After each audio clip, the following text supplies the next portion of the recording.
I'm really glad that I have this news to supplement my previous video because it just highlights what I'm talking about.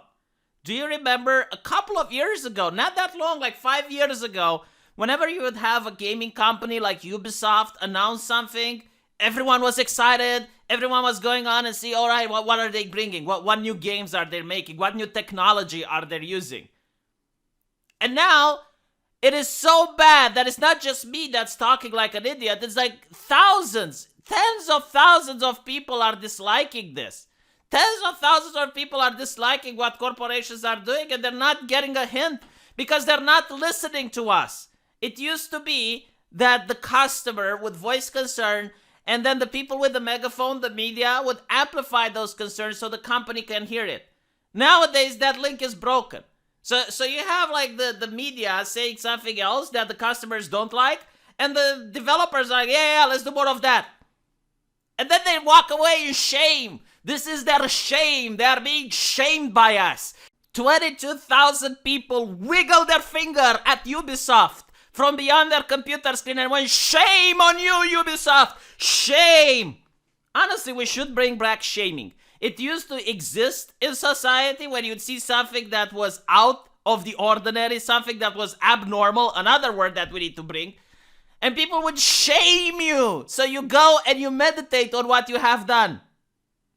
And then it's the same people, like this is absolutely funny. It's like the same people at Ubisoft, probably, that are going to get fired and they're going to walk, oh, what a world, why is this happening? Because the company is losing money. That's why it's happening. I saw people at Activision Blizzard getting fired, and they're like, why is this happening? Well, I don't know, maybe because you kept hammering the point that your company is a sexist company. So people are like, all right, well, we're not going to buy from it. Stockholders are like, all right, well, we're selling our shares. And now the company is like, okay, well, we need to fire people. And you're like, why am I getting fired? I don't know, man. Like, just connect the dots, I guess. So here's an interesting thing that I believe, okay? I can't have any evidence of it, but I think when YouTube was created as a platform, it didn't try to manipulate people.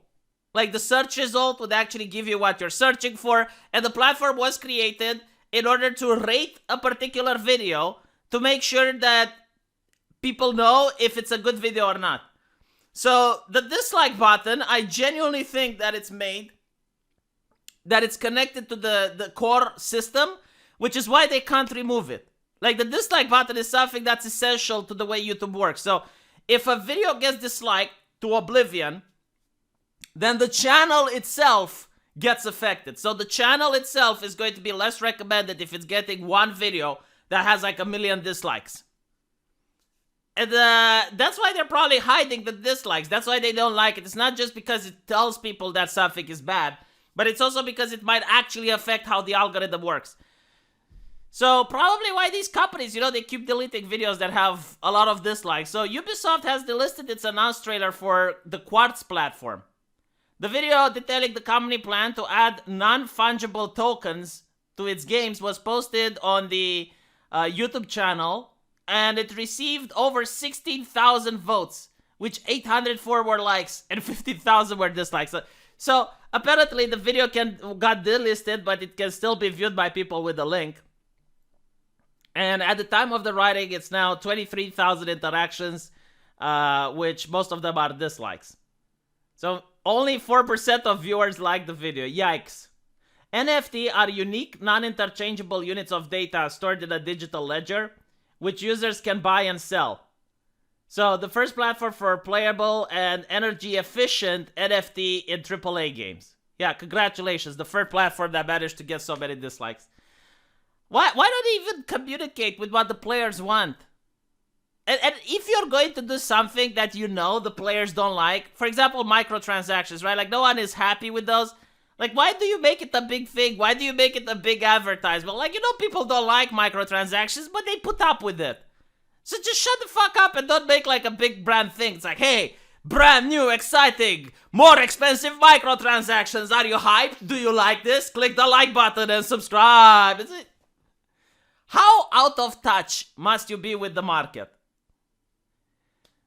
Oh my god. Digits are a new way to experience cosmetic items, combining the fun of playing with AAA quality assets and thrill of owning NFTs that represent unique collectible pieces of Ubisoft games worldwide. Fuck me.